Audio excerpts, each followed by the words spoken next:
Mwaka 2025 ni mwaka wa kihistoria kwa taifa la Tanzania, ambapo Watanzania walifanya uchaguzi mkuu wa kuchagua rais, wa bunge na madiwani kupitia Tume Huru ya Taifa ya Uchaguzi. Wananchi walishiriki kwa wingi na hatimaye Rais Dr. Samia Suluhu Hassan alitangazwa mshindi na kuendelea kuongoza nchi kwa awamu nyingine. Baada ya kuapishwa rasmi, Rais Samia alianza kazi mara moja kwa kasi na mwelekeo mpya, akisisitiza kauli yake ya kazi na utu, tunasonga mbele, ikiwa na msisitizo wa maendeleo jumuishi, ustawi wa wananchi na diplomasia ya uchumi. Novemba 14 mwaka 2025, Rais Dr. Samia Suluhu Hassan, wakati akilihutubia na kulifungua bunge la 13 la Jamhuri ya Muungano wa Tanzania bungeni Dodoma, kwa upande wa Wizara ya Ujenzi aliahidi kuendelea kukamilisha utekelezaji wa miradi ya ujenzi wa miundombinu na kuendelea na miradi ya kimkakati, hususan upanuzi wa barabara katika miji na majiji. Mheshimiwa Spika, eneo jingine takalolipa uzito mkubwa ni sekta ya ujenzi.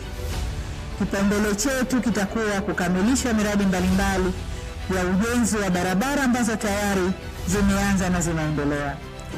Tutaongeza kasi ya utekelezaji wa miradi ya barabara kupitia TANROADS ili tufikie lengo letu la kuunganisha wilaya zote na makao makuu ya mikoa yao kwa kiwango cha lami.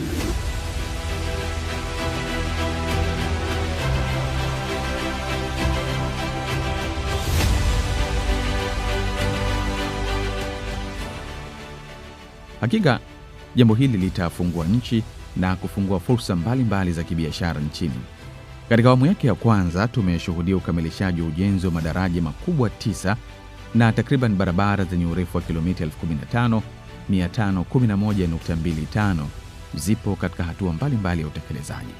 Leo tunaangazia siku 100 za uongozi wa Rais wa Jamhuri ya Muungano wa Tanzania Dr. Samia Suluhu Hassan katika sekta hii ya ujenzi. Moja ya mafanikio yaliyogusa maisha ya wananchi moja kwa moja ni ukamilishaji wa madaraja ya dharura katika maeneo mbalimbali nchini yaliyokuwa yameharibika kutokana na mvua kubwa za El Nino na kimbunga Hidaya zilizonyesha kati ya mwaka 2023 na mwaka 2024.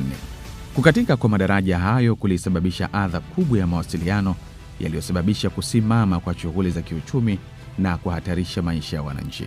Moja ya mkoa ulioathirika na mvua hizo ni mkoa wa Lindi, ambapo mawasiliano katika barabara kuu ya Marendego na Ngurukuru, Lindi Mingoyo yani T7, na barabara za mkoa Kiranjiranji na Michinga, Tingi Kipatimo na Ngurukuru Liwale na Liwale na Chingwea alikatika.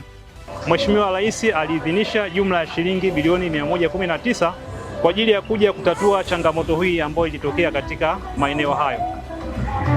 Kwa hilo tunamshukuru sana Mheshimiwa Rais kwa fedha hizo ambazo mpaka hivi sasa zimeshatatua changamoto hiyo na kufanya kukatika kwa madaraja katika maeneo hayo sasa kuwa historia. Rais Dr. Samia ameonyesha kwa dhati anavyoshughulika kwa vitendo katika utekelezaji wa miradi ya kimkakati na ile ya dharura kwa kuendelea kuielekeza Wizara ya Ujenzi na Wakala wa Barabara Tanzania TANROADS kukamilisha miundombinu hiyo kwa wakati na kwa viwango ili wananchi waweze kupata huduma za usafiri wa uhakika na matumizi ya barabara kipindi chote cha majira ya mwaka. Wananchi wa mkoa wa Lindi kwa ujumla wetu, kipande hiki kilitupa shida kweli kweli hasa baada ya kukatika.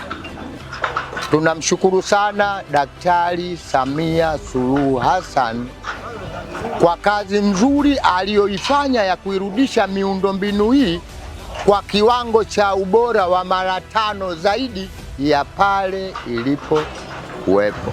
Kupitia miradi hiyo ya dharura, serikali imekamilisha miradi 40 kati ya miradi 81 ya ujenzi wa madaraja ya dharura kupitia programu maalum ya Contingent Emergency Response Component inayofadhiliwa na Benki ya Dunia, na tayari imetoa jumla ya shilingi bilioni 291.1 kwa ajili ya malipo ya makandarasi wanaotekeleza miradi hiyo. Mheshimiwa Waziri Mkuu, kwa hivyo sisi tunaridhika kabisa na ni mfano unaoishi unaosema kwamba kazi na utu, tunasonga mbele. Na pale Rais Samia aliposema juu ya kwamba tunaacha tabasamu kwa Watanzania, hapa ni sehemu mojawapo itakayoleta tabasamu katika madaraja yote ambayo leo utayaona yako mengi sana katika barabara hii ya kuelekea Lindi.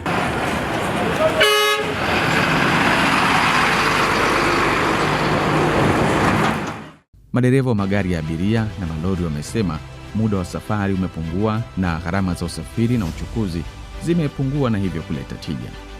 Kukamilika kwa daraja letu hili hapa la Somanga, tunashukuru kwamba ule uhaba wa au zile changamoto zilizotokea mwanzoni tunajua zimeenda kuisha. Kwa sasa hivi kitu tunachokitegemea ni kwamba tutafanya kazi kwa uhakika tofauti na ilivyokuwa mwanzoni. Manake tulikuwa mvua ikinyesha basi safari yetu inakuwa na shida. Uhakika haupo. Unaweza ukaenda ukashindwa kurudi au ukashindwa kutoka kabisa. Kwa hiyo kwa hiki walichokifanya serikali tunashukuru, waendelee na sehemu nyingine kama hizi zenye matatizo.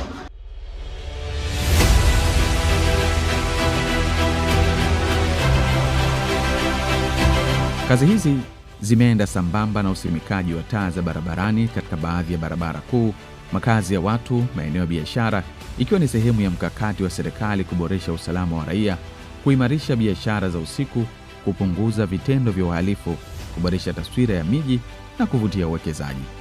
Kwa ujumla, kipaumbele cha uwekezaji wa taa za barabarani kimeonyesha matokeo chanya na ya haraka kwa maisha ya wananchi. Ni hatua inayoakisi falsafa ya Rais ya kujenga tabasamu la utu kwa wananchi. Na nataka nimwambie Dr. Samia Suluhu Hassan, siku ya kwanza kuwekwa taa zile pale, vijana wa bodaboda wane hawakwenda nyumbani kwao, walikuwa wanapiga stori na kungoja abiria mpaka saa 11 dakika 20 inapita basi kutoka Mtwara, ndio akajua kumbe alfajiri. Umenielewa sijui? Tunamshukuru sana Mwenyezi Mungu na tunaishukuru serikali ya awamu ya 6. Tumepata taa, tunafanya kazi muda wote. Tunashukuru sana. Na lengo lile ambalo tulikuwa tukilihitaji na hisi limetimia. Lakini pia serikali imetusaidia sana, taa zimepatikana, pia hata miundombinu ya barabara inavutia.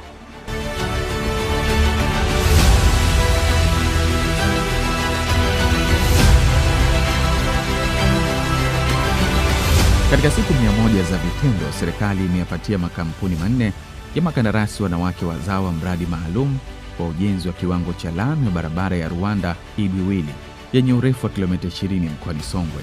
Utekelezaji wa mradi huo unaendelea na umefikia 10.4 katika kipindi cha siku 100.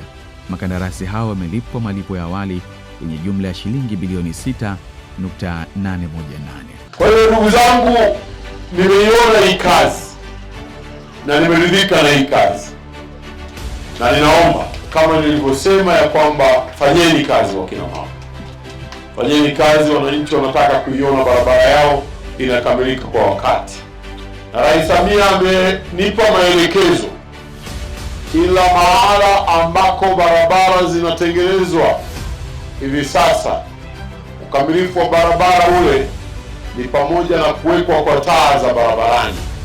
Kwa hivyo na hapa Iyula na vijiji vingine vitapata taa za barabarani ili kuweza kufanya biashara usiku na mchana. Aidha, serikali kupitia wakala wa ufundi na umeme TEMESA imetoa jumla ya shilingi bilioni 10.278 kwa ajili ya ukarabati mkubwa wa vivuko vya MV Makongoni na MV Kigamboni, ambapo ukarabati huo unaendelea. Katika kipindi cha siku 100, serikali imetoa jumla ya shilingi bilioni 20 kwa Wizara ya Ujenzi kupitia wakala wa majengo Tanzania TBA kwa ajili ya kazi ya ujenzi wa nyumba 150 kwa ajili ya makazi ya watumishi wa umma awamu ya pili katika eneo la Nzuguni jijini Dodoma, ambapo unaendelea na umefikia 34%.